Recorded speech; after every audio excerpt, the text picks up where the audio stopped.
Aux États-Unis, on dit pas trop salut, ça va. On va plutôt dire salut ma beauté, c'est quoi ces chaussures? Magnifique! Happy Friday, hein. Jour 2, essayer de dépenser moins de $100 par jour. Je suis déjà au Starbucks. Il est 9h38 et j'ai déjà dépensé $11 avec un Starbucks. Je sens qu'aujourd'hui ça va être compliqué les gars. Il est 10h39 et je viens de dépenser $80 pour mon ticket direction la Lune avec la NASA. Waouh, waouh, waouh. C'est quand même magnifique les gars. Bon les gars, il est du coup 2h58. J'ai toujours pas mangé, mais je viens d'acheter du coup des souvenirs, donc $34. On a déjà dépassé les $100. Mais encore, la journée est longue. C'est la merde. Bon, il est 3h44 et on continue à dépenser, faut bien manger. $10. On est dans le rouge les gars. Ce soir on sort en plus. Bon les gars, il est 23h56. J'ai pris 2 verres à $9. Les mots. La serveuse elle m'a mis un coup de pression, j'ai bégayé, j'ai laissé $12 de tips. Du coup ça fait 21 $, j'ai dépensé en plus, donc j'ai largement dépassé le côté.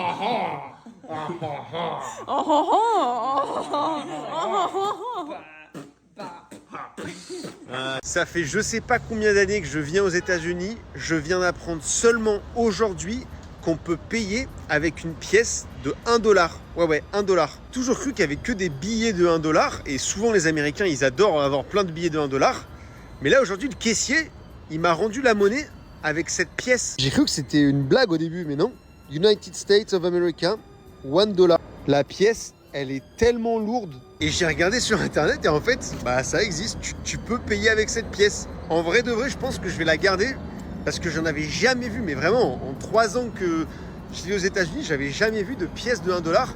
Du coup, j'ai même pas envie de la dépenser. Honnêtement, je pense que c'est très rare et je suis même surpris que le caissier m'ait donné ça. Je pense que ça va devenir mon porte-bonheur. Et apparemment, j'ai regardé sur internet, il y a aussi des billets de $2. Ça, pareil, j'ai jamais vu quelqu'un avec un billet de $2. C'est quoi ces trucs? Est-ce qu'il y a des gens qui avaient déjà utilisé des billets de $2 ou des pièces de $1? Parce que je peux pas être le seul débile sur Terre qui n'était pas au courant de ce truc alors que je vis aux États-Unis. Est-ce que ça vous est déjà arrivé de penser ou de réfléchir dans une autre langue que le français? Parce que là, il m'est arrivé un truc ce matin, je suis encore sous le choc. Personnellement, ça fait 2 ans que j'habite aux États-Unis et c'est vrai que je commence un peu à réfléchir des fois quand il faut compter l'argent ou des petites choses, je réfléchis en anglais et c'est assez stylé. Mais là, je viens de passer à un autre level. J'ai rêvé en anglais. T'étais pas juste en mode dans le rêve, je parlais en anglais avec un vieil accent français tout pourri. Non, non, non. Là, dans le rêve, j'avais l'impression d'être américain. C'est-à-dire que j'avais l'accent du Texas ou je sais pas quoi, frère. Je disais des mots que même là, je m'en rappelle même plus.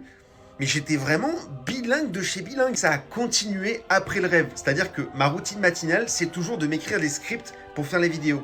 Je vous jure que je faisais mes blagues et mes phrases et tout ça en anglais dans ma tête. Mais je me suis dit, mais non, mais faut que je re-switch en français. Je suis choqué parce que je pensais pas que c'était possible de rêver en anglais. Mais genre en mode j'étais un américain. Je suis clairement en train de me transformer. Je veux dire, bon, heureusement là dans 2 semaines je rentre en France pour les vacances. Je vais pouvoir me ressourcer un peu. Quand tu vis à Miami, c'est impossible de passer une seule journée sans avoir à dépenser au moins $100. C'est insupportable. J'entends souvent les Français dire que gagner $100 000 par an c'est énorme. Mais quand tu vis à Miami, $100 000, c'est presque le salaire minimum. Quand tu calcules le loyer à $2000 par mois environ, avec l'assurance de la voiture et l'assurance santé, t'es déjà à minimum $2500. La semaine, tu veux faire tes courses pour 3 jours, bah ça va te coûter $100. Tu veux un abonnement dans une bonne salle de sport, c'est au moins $100. Ce qui me rend le plus fou, c'est le prix du parking. Ça, c'est ce qui fait exploser ton budget. Des fois, tu vas à la plage, le parking de l'heure, c'est $10. La dernière fois, on a fait un padel tennis avec des potes, 50 balles par personne pour 1 heure de padel. En plus, maintenant, les tips, ils sont rajoutés systématiquement sur la note. Donc, quand tu vas juste prendre un café à emporter,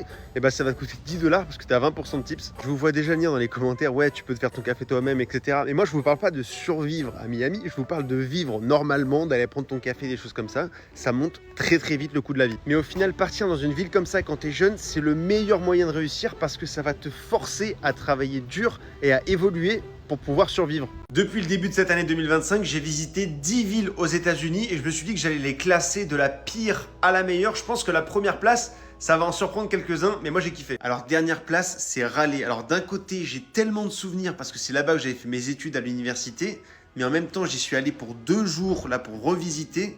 Honnêtement, je me suis jamais fait autant chier de ma vie. J'avais l'impression que j'étais resté 30 ans. 9e place, Sainte-Augustine. Alors c'est vrai que c'est une ville qui a beaucoup d'histoire, mais j'étais vraiment déçu parce que j'ai l'impression qu'ils en rajoutent beaucoup trop et t'as l'impression d'être dans un parc Disney. 8e place, je dirais Asheville. C'est une ville qui est sympa, il y a du charme, mais sans plus. En 7e place, je dirais New York. J'ai l'impression, plus je vais dans cette ville, moins je l'aime. Bon alors 6e position, honnêtement ça commence à être très serré parce que je les aime toutes maintenant, mais Savannah, c'était un coup de cœur. Elle était incroyable cette ville en Géorgie, vraiment j'étais choqué. 5e position, Key West, la ville la plus au sud des États-Unis. Je vous jure, j'adore aller dans cette ville, j'y suis allé peut-être 3 ou 4 fois déjà.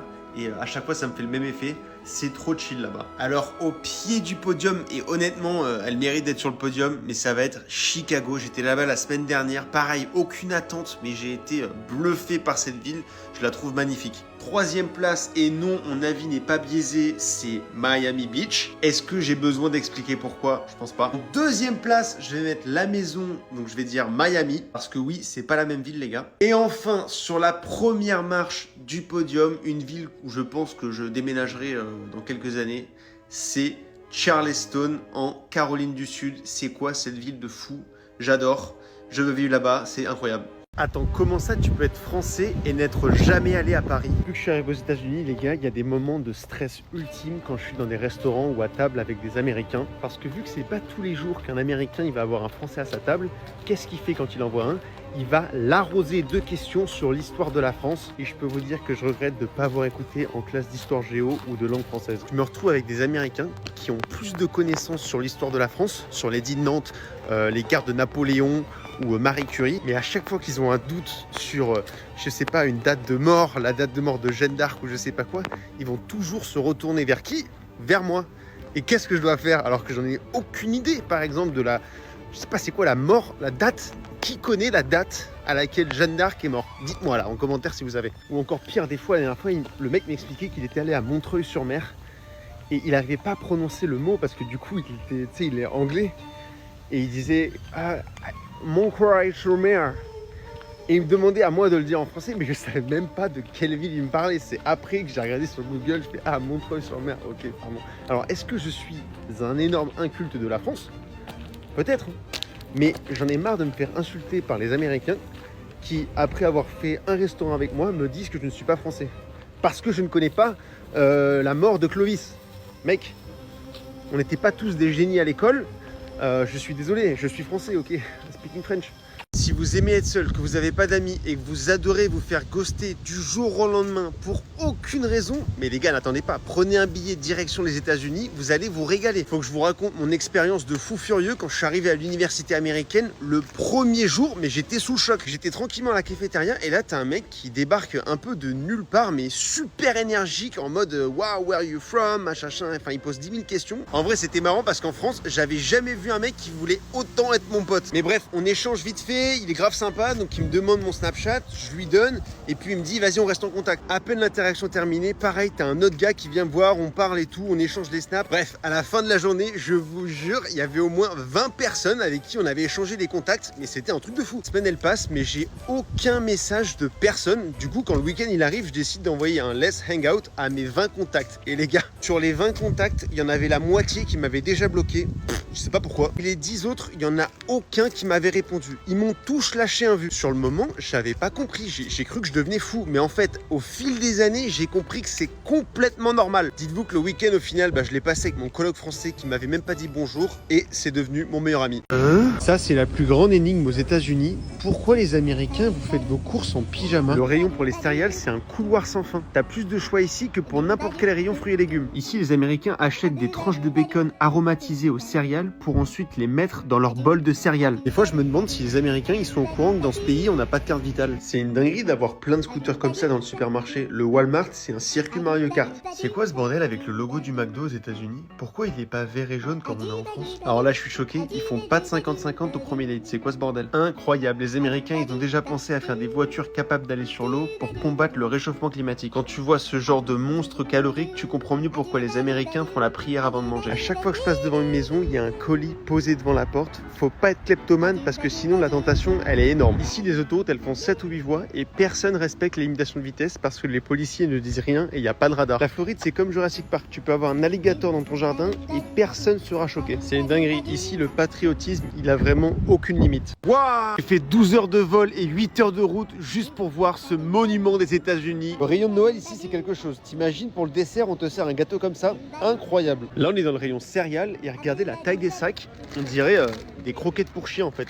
C'est incroyable. Là, pour acheter une brosse à dents, c'est protégé avec un double vitrage. C'est quoi ce bordel? Tu peux construire des maisons en biscuits. Apparemment, c'est plus résistant que leur vraie maison. Le rayon chasse, il est vraiment stylé. D'ailleurs, les snipers aussi, c'est protégé avec un double vitrage. Regardez la taille des glacières, elles sont immenses. Dans celle-là, je pense que tu peux facilement cacher un corps. Et petites voitures pour les enfants, elles font la taille de nos vraies voitures en France. Ce motif sur les pyjamas, c'est le plus connu aux États-Unis. Je sais pas pourquoi, ils ont tous celui-là. Le nombre de gens que j'ai croisés faire leurs courses en pyjama, c'est hallucinant. Les chiens aux États-Unis, ce qu'ils mangent, des croquettes au bacon, peanut butter, bacon, fromage. Tu vois tout le rayon soda, t'as peur. Regardez toutes les différentes variétés de Dr Pepper.